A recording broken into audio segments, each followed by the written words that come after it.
And David built, where he's in the process of building a trail. It's a downhill trail over in Sequatchie County. Can you tell us what you're doing?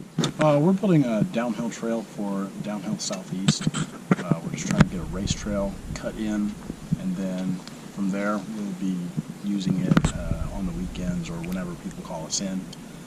That way, we're just trying to get this trail cut in before the race date, because it's March 25th. And we were just hiking the trail, and when he says downhill, he means downhill. I mean, it's not quite vertical, but it's pretty close. There's rock sections. About 1,000 feet elevation. It's 1,000 vertical feet. And that's about around a mile. I understand the trail's not done yet, so we don't know the exact mileage of that. But yeah, about 1,000 feet decline in about a mile, which might be hard to imagine, but we just hiked about half of that, and I promise you that it's very steep. And it's in all 4 hiking excursions, so you're climbing. And, yes. So this was open before. This was open in 2008. We've been open since then, and then we had an issue where we lost the access to the top of the hill. Yeah, so there was another property that was vacant, and the landowner, it sounds like, let you guys use about 40 feet of their property to get to an access point to use a downhill. The person who owned the property wanted to sell it, and they were under contract, so they could no longer use it. And one of your buddies ended up buying this house that we're standing in his yard. So can you tell us something about that? Yeah, so it was really fortunate that Troy and his wife decided to buy property on top of the hill. So now we're at the very top. And then right in the backyard, the Trials Training Center, which owns the property, and we're working in conjunction with them as far as building the trails go. Their property butts right up to the cliff line.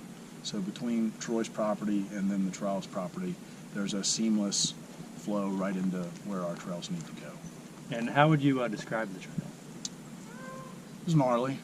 It's we originally started in 2008, like I said, and we started with a bunch of shorter, kind of choppier lines, and then we've progressed and learned as we go.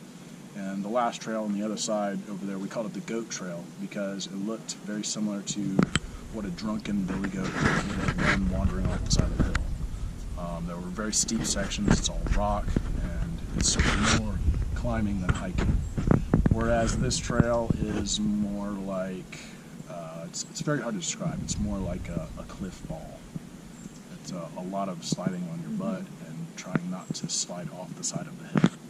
So it's been a challenge, and there's still parts that haven't been built yet because they are so challenging. And how does this compare to other downhill trails in the region? There are other trails in the region. There's Windrock, which is up in Knoxville. Bailey Mountain is over in South Carolina or North Carolina. And really those are the only 2 major downhill parks in the area that you can get to. If you go further south, there's Snowshoe, and then you keep going north. Further north, there's Snowshoe, and you can get up into all the resorts and everything like that. But as far as anything around here, you can't find this kind of elevation and gnarly, steep tech that's being built. It sounds like this is going to be more of an advanced trail, something that professionals are really going to have fun with.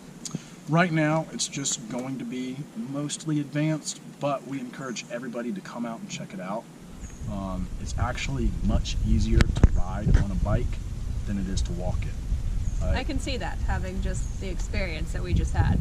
The way that the downhill bikes are designed and built makes it it makes it forgiving and much easier to ride than to walk. So it's a very different feeling on a downhill bike, and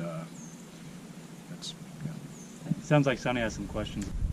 Explain to us the difference real quick, the difference between a mountain bike race and a downhill race. There's several different races being held right now. The biggest thing is enduro, and so enduro shares the most similarities in downhill. Okay. So you have enduro, you're not timed up the hill, but you are timed down the hill. So you got uphills and downhills. Downhill, you're timed from the top to the bottom. Which is what this trail is going to be before, right? And so we have this race coming up, and what's the name of the race?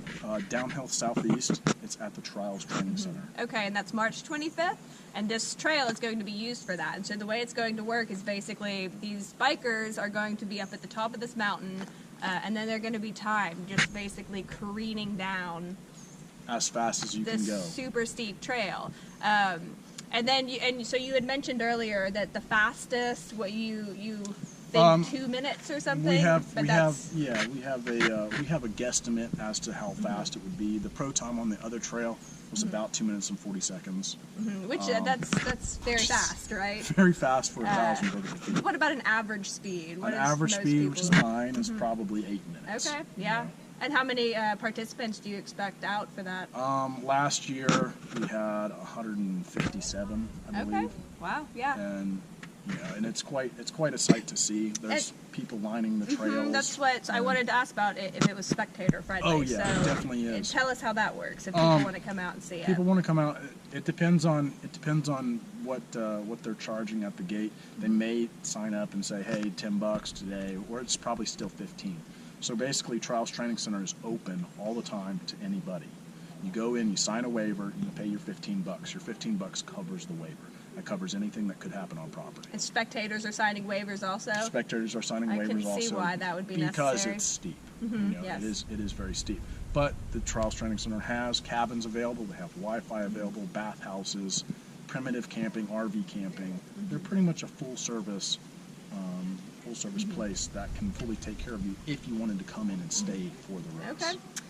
Well, all right. Well, thanks for letting us come out. And so check out Get Out Magazine's going to have a February race guide coming out, which will obviously include information to this race, as well as all sorts of foot races, swimming races, paddling races, and plenty of other bike races.